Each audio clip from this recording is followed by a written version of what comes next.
This is my series on getting ready to make kombucha and what do I need to know before getting started, because this is new and I know I'm not the only person that's going to be doing this for the first time and feels like they need to prep. So this is what you need to know. Sometimes I feel like fermentation is harder than regular recipes because when you're doing a fermented product, you have to do like this amount of research beforehand before you can actually start it, because you have to know what you're doing. You can't just be like, oh, I'm gonna make a cake, or oh, I'm gonna make a beef stew. You have to understand the fermentation, what's going on, what you need to look for, what microbes are you using. I have never had it before. I've been told about it.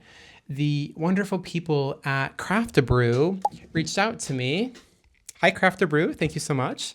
And they said, would you do a tutorial, or would you talk about kombucha and we'll give you some material because we like your videos? Thank you. I'm gonna walk you through all of my prep, all of the questions I had. How can I best set myself up for success so that when I make it for the first time, I'm gonna be successful? So first and foremost, what in the world is kombucha? Kombucha is a sweet black tea that you are going to ferment with microbes. Those microbes are going to come from a SCOBY, a symbiotic culture of bacteria and yeast. That's a SCOBY.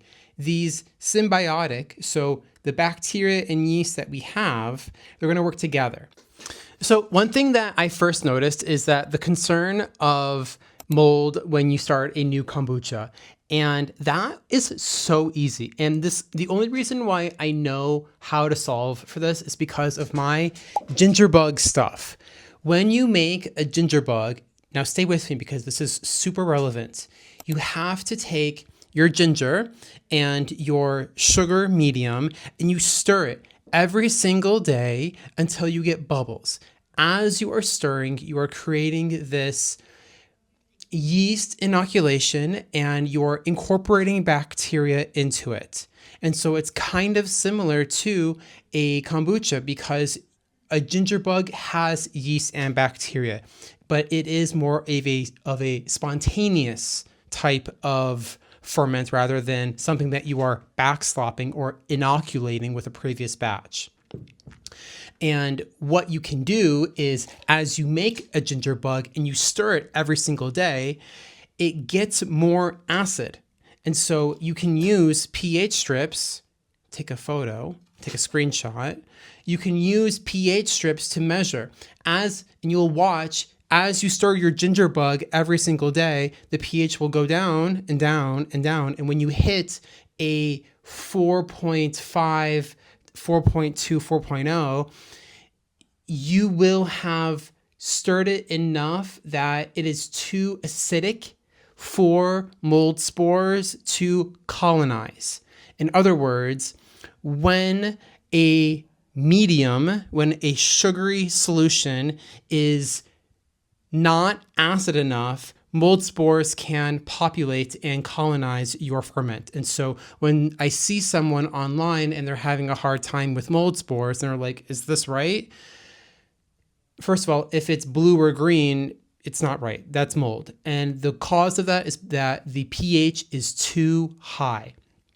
And so looking at these things, it makes me want to test this out, because I have a theory that if you take an under inoculated, so too high of a pH, too alkaline of a kombucha, and you were to stir it every single day, and you were to aerate it and drop that pH farther, you eventually could get a more spontaneous type of kombucha.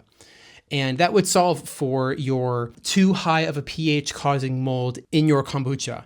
In any case, and as I started reading online, I noticed that some people were, if you are really concerned or if you think that you have mold-prone kombucha practices because maybe you live in too hot or too cold, meaning you're outside of the preferred temperature range, that leaves you in an area that makes it more prone for molding. And so what you can do if you are in one of those more mold-prone areas is make sure that you double your inoculation. You can go all up to 15 to 20% of inoculating your kombucha, so that when you have everything mixed up for the very first time and you dip a pH strip in there, or you dip your pH probe in there, it reads at the very maximum 4.5, very, very maximum. And it should be 4.3, 4.2, 4.0 is truly like your fail safe. You won't get mold. So that was the first thing that I really wanted to like get out there, because when I'm online, these are the things that people are asking about. And I think that when you answer the "is it mold" question, and you have a firm understanding as to why it's being caused, and talking about it up front, I think makes it really easy to say, okay, I feel a little bit more well-equipped and I'm less intimidated. I can make kombucha because I know that when I add all my stuff together, if the pH is at a 4.0 to a 4.5, I'm pretty sure I'm not going to get any mold spores. So there's the first point that I really wanted to make. My name is Matthew Kress, and I want to thank you so much for watching this series on kombucha. And if you want to learn more, please check out my channel. Kombucha tutorial coming soon. And my goal for this tutorial is to just be simple, straightforward, easy to do. I want it to be approachable. Let's make the first and foremost important video just be doable, so that people don't feel nervous about getting started in fermentation. I want to empower people to do more fermented things. Making that first video easy, I think sounds like a good idea. So anyway, thanks for joining, and I will see you in the next video. And if you have kombucha recommendations, send them my way or into the comment section. Thank you so much for watching, and I'll see you in the next video. Bye.